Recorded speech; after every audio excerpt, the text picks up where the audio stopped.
Jamie Rodgers here today for Craftmania, and this is a really quick video that I wanted to introduce you to one of my top tips for using a particular die.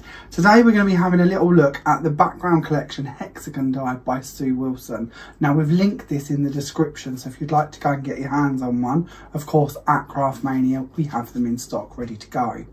Now before we get started and I tell you what I'm going to tell you about this lovely die, please don't forget to subscribe to our YouTube channel, and if you pop up to the little corner and hit the bell, you'll be notified when any of our videos go live, so you never miss a little bit of me rambling. So what I've done already is I've gone ahead and I've cut out our die so we can see it here layered on some black cardstock. Now this is already a really lovely die. As I mentioned, it's one of Sue Wilson's background collection dies. Now one of the things to note with this die in particular is it doesn't have an edge to it. So the card or the actual die will stay and cut into your cardstock, and all of this lovely hexagon pattern will remain in the card. If you wish to trim it out, you could use a guillotine to go around the side of it, or you can use your nesting dies. Now there is a couple of options, of course, by Sue herself. We have our double stitched Noble collection, like this one here. This is from set B, which fits really neatly around the edge, so that it's going to cut out and just give you that perfect panel, which will end up looking like this one, and the same as what I've got on my board. If you prefer, you could go for something a bit more lacy, like Sue's scalloped edge squares, and that of course would then give you a bit of a border as well, and it could look really, really pretty. So several options for that, and of course lots of other brands of square dies you could be using, but the principle is that you could then trim it out.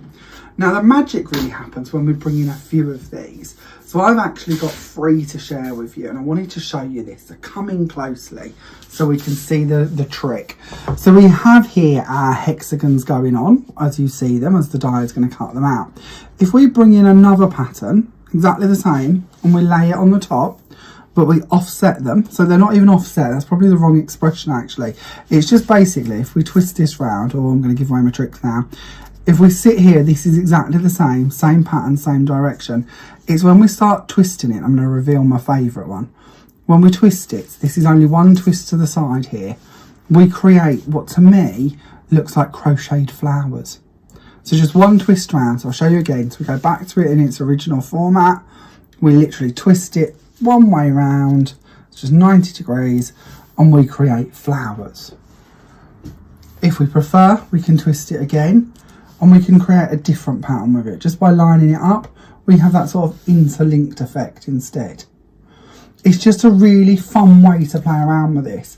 If you want to, you can bring in both sets or a third level, and we can actually use both pieces together. So we have the flower levels going on with this set, and we have our sort of iron grid background as such going on with that set. And if we put the two together, giving us 3 layers in general, we have quite a mixed match of texture going on. Now of course I'm showing these all to you just cut out of white cardstock, but if you wanted to, you could be doing these in different colours and layering them up, so you're creating different layers of colour underneath each of the panels.